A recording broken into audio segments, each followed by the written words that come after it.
Avodah Zarah Daf Nun Gimel. Comment un goy peut-il annuler le issour de Avodah Zarah de son idole? La Mishnah dit en lui cassant le bout de l'oreille, du nez ou du doigt, ou même s'il lui déforme le visage, sans rien lui casser, sans rien lui couper, elle est annulée. Si par contre il l'a méprisé, il avait un comportement de mépris vis-à-vis de sa Avodah Zarah, elle n'a pas été annulée, puisque c'est ça leur habitude. Quand il s'énerve, il crache sur elle, et le lendemain, il lui demande pardon. Si, dit la Mishnah, il a vendu son idole, ou bien il a donné en gage, il y a une marloquette, est-ce qu'elle est annulée ou pas? Et la Gemara ramène une marloquette à Moraïm là-dessus, à savoir si la marloquette de la Mishnah concerne le cas où il a vendu son idole à un goy, mais s'il a vendu à un juif, évidemment que le goy, en la vendant au juif, il a annulé sa Avodah Zarah, puisqu'il est bien conscient que le juif, il va pas s'en servir, il va la déformer. Ou bien, deuxième avis dans la Gemara, dit que non, la marloquette de la Mishnah, à savoir si en la vendant elle est annulée ou pas, elle concerne le cas où il a vendu à un juif. Et quand il a vendu à un juif, il s'agit d'un...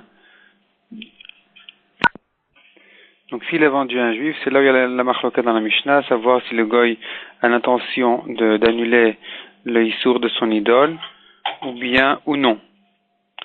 Et la Gemara se demande, d'après l'avis qui dit que la marloquette concerne le cas où il a vendu à un juif, quel est le din s'il a vendu à un goy?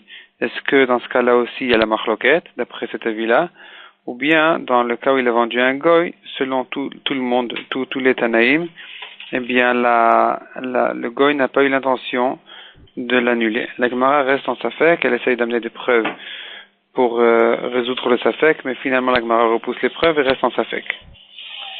Deuxième sujet, la Gemara dit s'il a emprunté, le goy a emprunté de l'argent et il a confié son idole en gage, elle est annulée. De même si une maison ou un mur est tombé dessus, de même si elle a été volée, de même si son propriétaire l'a laissé et l'a quitté, a quitté son idole et a déménagé à un autre pays, dans tous ces cas-là, il l'a annulé.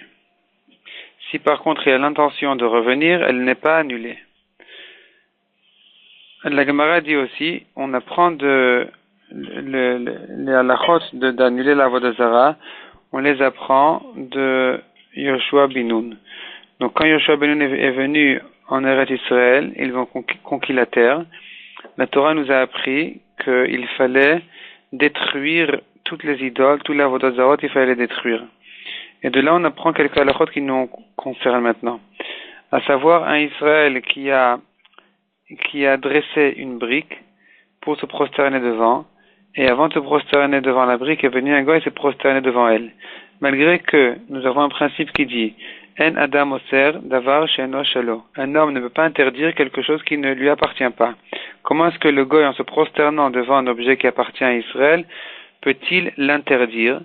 Mais cependant, la halakha dit qu'il peut quand même l'interdire, puisque l'Israël, en dressant sa brique, a prouvé qu'il avait l'intention et qu'il était content, le contentement que ça serve à une Avodah Zarah. Donc quand le goy est venu et s'est prosterné devant, il peut l'interdire, puisque l'Israël en est content. Et la preuve elle est, puisqu'on apprend effectivement de Yoshua bin Nun qui est venu quand ils ont conquis la terre, il devait détruire la Avodah Zarot, et se pose la question, pourtant la terre a déjà été donnée à Avraham Avinu.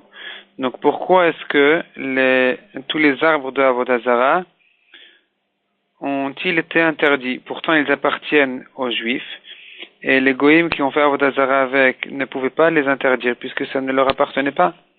Mais la réponse est que puisque les Bnei Israël ont fait le Egalazab, ont fauté au Vaudor, ils ont fait ils ont servi là-bas l'Avodah Zarah, et ils se sont même exprimés en disant qu'ils veulent plusieurs dieux. Donc ici, ils ont éprouvé leur contentement du fait que les goïms en Eretz Israël, en même temps, enfin à ce moment-là, quand ils faisaient Avodah Zarah sur les biens des Bnei Israël, puisque les Bnei Israël ont montré qu'ils en étaient satisfaits, c'est suffisant pour que le goy puisse interdire cet objet-là qui appartient au Israël. Troisième sujet du DAF.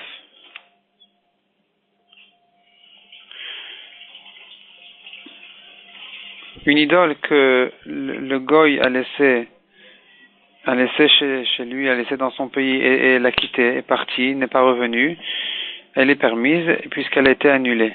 Le goy, s'il a abandonné son idole, c'est qu'il a annulé. Mais si c'est un moment de guerre et que le goy s'est sauvé, c'est pas la preuve qu'il a annulé. Il avait peut-être l'intention de revenir après la guerre et donc puisqu'il n'a pas pu encore revenir, il n'a pas encore éprouvé le fait qu'il était intéressé d'annuler son idole. La Gemara ajoute là-dessus, si après la guerre il avait les moyens de revenir et il n'est pas revenu, c'est quand même la preuve qu'il a annulé sa Vodazara et donc elle est permise. La Gemara ramène l'exemple de la tour de Babel qui, malgré que ceux qui ont construit la tour, ils ont été dispersés, donc c'était un état, ça ressemble à un état de guerre, puisqu'ils auraient pu revenir et ils ne sont pas revenus, ils ont prouvé qu'ils annulaient dans leur pensée la Avodah Zara qu'ils avaient fait là-bas dans la tour de Babel, puisqu'elle servait en fait à faire Avodah Zara, donc c'était comme un ustensile qui sert à la Avodah Zara, c'était une construction qui sert à la Avodah Zara qui devait être interdite, mais puisqu'ils l'ont abandonnée, elle est permise. Autre halakha dit la Mishnah, une base d'idole qu'on construit pour que le roi, quand il passe sur ce chemin ici, on pose sur cette base-là une idole pour qu'il se prosterne devant, cette base-là est permise, elle n'est pas interdite, et pourquoi on ne la considère pas comme un service de Avodah Zara? Puisque le roi souvent pouvait décider de passer par un autre chemin, donc elle n'était pas vraiment réservée à la Avodah Zara et donc elle est permise. Autre halakha dit la Gemara, une base, c'est-à-dire en fait c'est une pierre qu'on pose sur la terre pour poser sur elle l'idole. Cette pierre-là, a priori, elle est interdite puisque c'est Meshamsha Avodah Zara, c'est un service de l'Avodah Zara.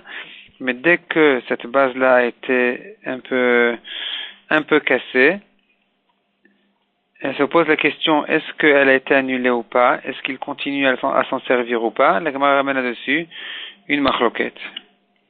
Et un misbéach, donc c'est une construction de plusieurs pierres ou briques qui a été fabriquée pour la Avodah Zara. Ici, même celui qui permet dans une pierre, si elle est un petit peu cassée, ici par contre il faut que le rov, la majorité de ce misbéach-là, soit cassé pour considérer que l'Avodah Zara a été annulée. Que donc le service de l'Avodah Zara de ce misbéach-là est annulé et que ce misbéach-là en question devient permis.